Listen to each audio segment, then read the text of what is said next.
Hi everybody, my name is James Milne. I am the Head of Product here at AlphaCert, and I'm here with an industry expert, Stephen Hubbard, to talk about portfolio holdings disclosure. Welcome, Stephen. Thanks, James. Good to be here again. Great. Well, today our topic is portfolio holdings disclosure, obviously very topical at the moment and something that's going to be coming into force for superannuation funds in Australia very soon. Okay, Stephen, do you want to give us a bit of a history about the timelines associated with the PhD in the Australian market?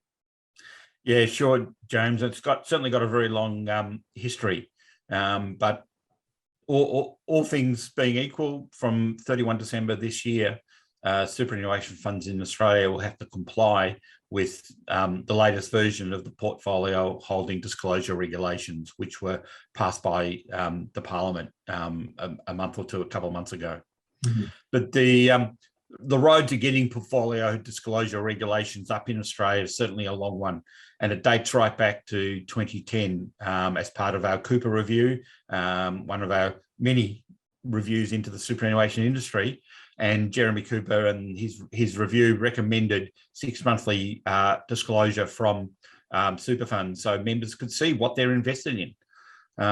It was first put into legislation or regulation in about 2015.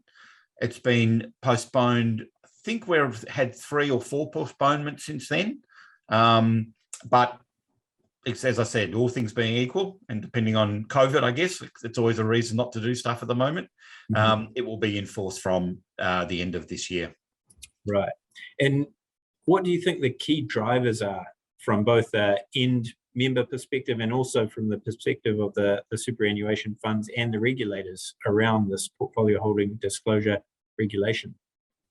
Yes, and if I sort of think back to the time when it was first proposed, it was very much the belief of the regulators that superannuation fund members should be able to know what's behind the blandly named portfolios that they're invested in. So I'm in a balanced option or growth option. I can see the proportion in different shares. Most disclosure at the time, I could see very high level some of those exposures, but the regulators felt that members should be seeing more from a disclosure perspective. In terms of looking at what happens in Australia with respect to the rest of the world, Morningstar publishes a biennial global investor experience report where they look at different dimensions of disclosure. What's been very disappointing is that Australia is consistently at the bottom of the pack. And in fact, not just at the bottom of the pack, but declining. And James, you'll be pleased to hear that New Zealand rates average well above where Australia is, and with most other countries in the world. At the very top, US stands out as one of the best jurisdictions from the disclosure perspective. Oh, that's good to hear. We're punching above our weight, just like the Olympics, huh? Certainly. And I think the big question then is, given we've got compulsory superannuation and 90% of Australians have exposure to super funds, why is it so low? Why is disclosure so poor here in Australia? And if I look at some of the submissions and the reasons why the disclosure regulations have been delayed so many times, the industry is not convinced it's a good idea. Not that their members don't know in general terms where they're invested, but there's certainly a lot of pushback to the level of detail that is expected by the regulator and we see in other jurisdictions. And that's with regard to opening up your holdings for competition to look at it, as well as impacts to other people in the value chain, such as counterparties and that type of thing. Is that where they're coming from there? Yeah, so that's certainly one of the important considerations. And I guess the other thing, when we think about it from a member experience point of view, the report will be thousands and thousands of lines. And so what does that mean to the average investor, for the average member? And will it lead to bad behaviours if they see things and they interpret them incorrectly? So yes, there's some of the other pushbacks by the industry. But yeah, despite all that, 31 December 2021, it is happening. Yeah, and I guess the flip side of that, from a member and a responsible investment side of things, you will have members who will be really interested in really specific aspects of what they're invested in.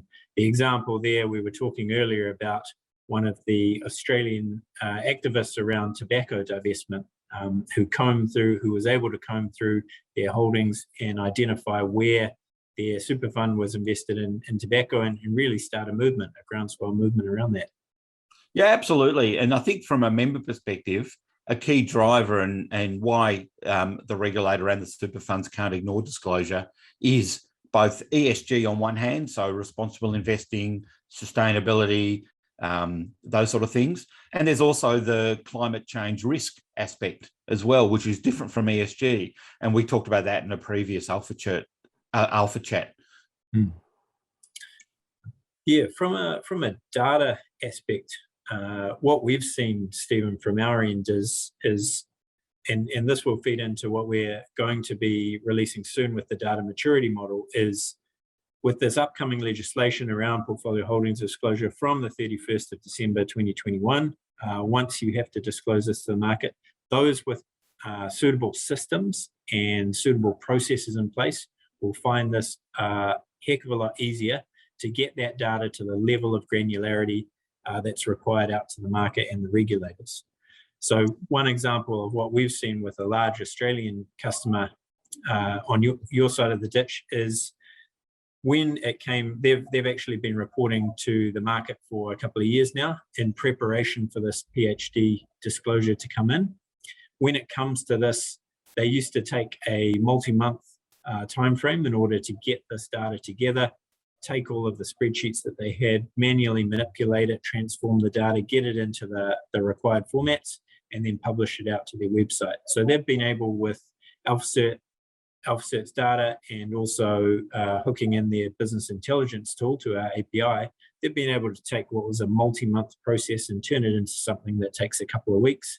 And most of that is really to take the data at its most granular level and roll it back up to be a little bit more user-friendly for the end user on the websites. And that's going to be crucial.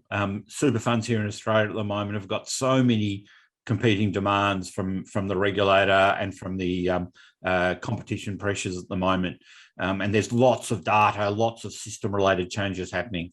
And I think super funds aren't going to want to spend months every half year putting together their disclosure requirements, especially given they don't think they add a lot of value. So it's going to become critical that they have the right level of data management maturity in place to be able to handle it in a really efficient manner.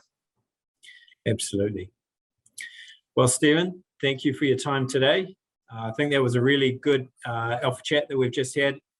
Portfolio holdings disclosure, obviously we're working towards that date, 31 December 2021.